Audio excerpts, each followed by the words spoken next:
Kaieteur Radio 99.1 and 99.5 FM. My name is Joshua Van Slackman, and let's get to the news in details. ExxonMobil and the PPPC government have already initiated plans to handle the excess gas from the Liza Phase 1, Liza Phase 2, and Payara projects. The solution is to have the resource utilized via a $900 million US gas-to-shore venture.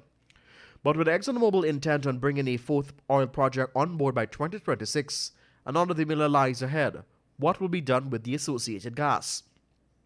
According to the environmental impact assessment submitted to the EPA for the Yellowtail project, there is significant gas for which Guyana simply doesn't have enough market to offtake. With this in mind, ESSO said three primary alternatives were considered. They include gas reinjection, gas export, and continuous flaring. We tell you now that 2 weeks after the permanent secretary attached to the Ministry of Marine Affairs was caught in a sting operation collecting a bribe from a contractor, the police are still awaiting legal advice on the matter. 42-year-old Sharon Hicks of Underneaming on the west bank of Demerara was arrested on her Quamina and Thomas Street, South Commonsburg office on Thursday, October 7th. According to Crime Chief Weldon Blanham, the police is awaiting a legal advice on the matter. The sting operation was set up after a businessman who usually provides security service to the ministry reported to the police that Hicks was demanding money from him before she signed off on his invoices.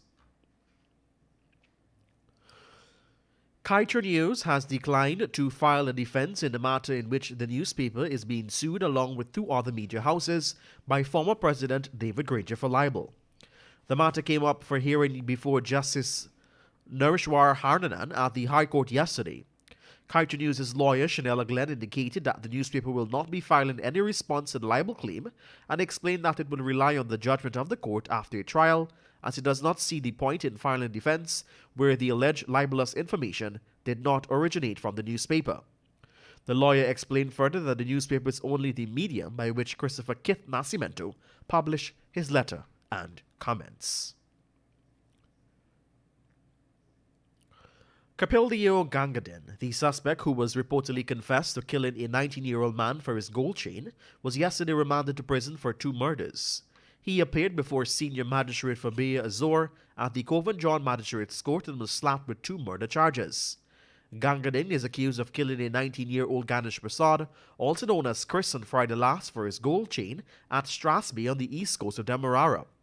He was also charged for stabbing a 24-year-old fisherman Mukesh Mangar, also known as Paul, to death in January 2020. Gangadin was not required to plead to the indictable charges and is expected to return to court on January 17, 2022. Prior to the murder of Prasad, Gangadin was wanted for 2 other murders, that of a male juvenile and a fisherman. It was suspected that Gangadin would have received a total of 3 murder charges yesterday. However, detectives need more evidence to charge him for the 3rd murder.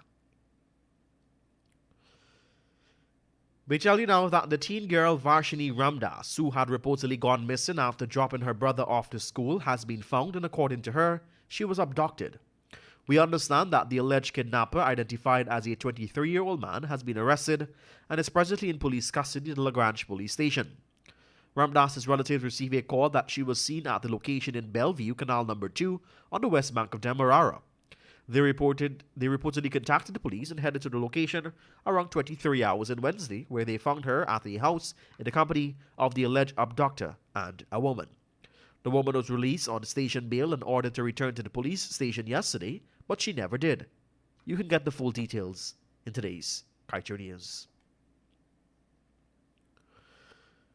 28-year-old Stayman George was yesterday handed a life sentence for the murder of British teen Dominic Bernard. The sentence was handed down by High Court Judge Sandil Kasoon in the Berbice High Court. On October 7th, George had pleaded guilty to the charge, which states that on October 14, 2015, at East Berbice, he murdered 18-year-old Bernard. His sentencing was deferred to yesterday's date when he received a life sentence and will only be eligible for parole after serving 35 years. A post-mortem examination revealed that Dominic Bernard had sustained a fractured skull as well as a broken neck. A DNA test result showed that the sample taken from the badly decomposed body matched the DNA of Bernard's father.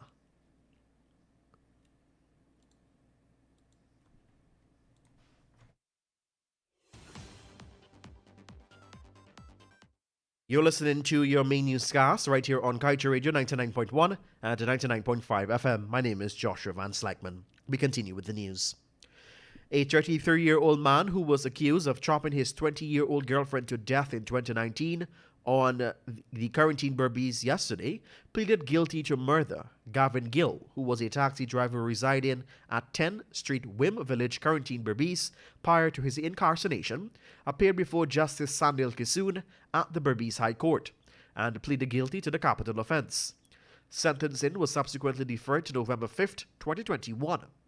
On March 30th, 2019, Gill struck down his wife, Omawati Gill, while he was walking to work through the Dr. Tulsi Street in Williamsburg. The victim had separated from Gill weeks prior to her death and, according to reports, had a daughter who was 7 months old when the incident occurred.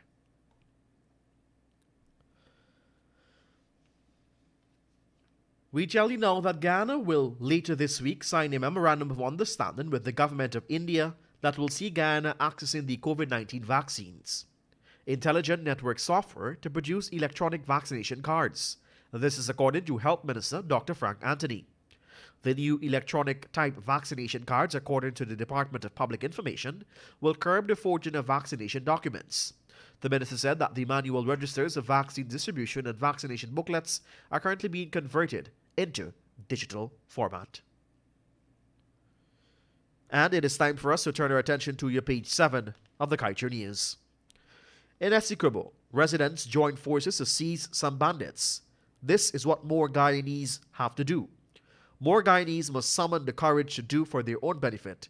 Guyanese must stand up to bandit leaders. Guyanese must corner PPPC, PNC, and AFC over oil banditry, contract banditry, and natural resource banditry, and general governance banditry. And just before we wrap things up here on your main newscast, it is time for us to turn our attention to your COVID-19 updates. Yesterday, the Ministry of Health reported that 4 more persons, 2 men and 2 women, who contracted COVID-19 disease have died. As a result of this, the country's COVID-19 death toll has moved to 881. The fatalities are that of 2 unvaccinated persons, a partially vaccinated person, and another who was fully vaccinated. 180 new cases were recorded, taking the total number of confirmed cases in the country to 34,726. 23 patients are in the COVID-19 ICU, 113 are in institutional isolation, 3,503 are in home isolation, and 7 are quarantined institutionally. To date, a total of 30,206 recoveries have been recorded. And that's the news to the moment. And that's the news of the moment. Remember to get the full details of these stories, pick up a copy of the Kaieteur News. And don't forget, you can catch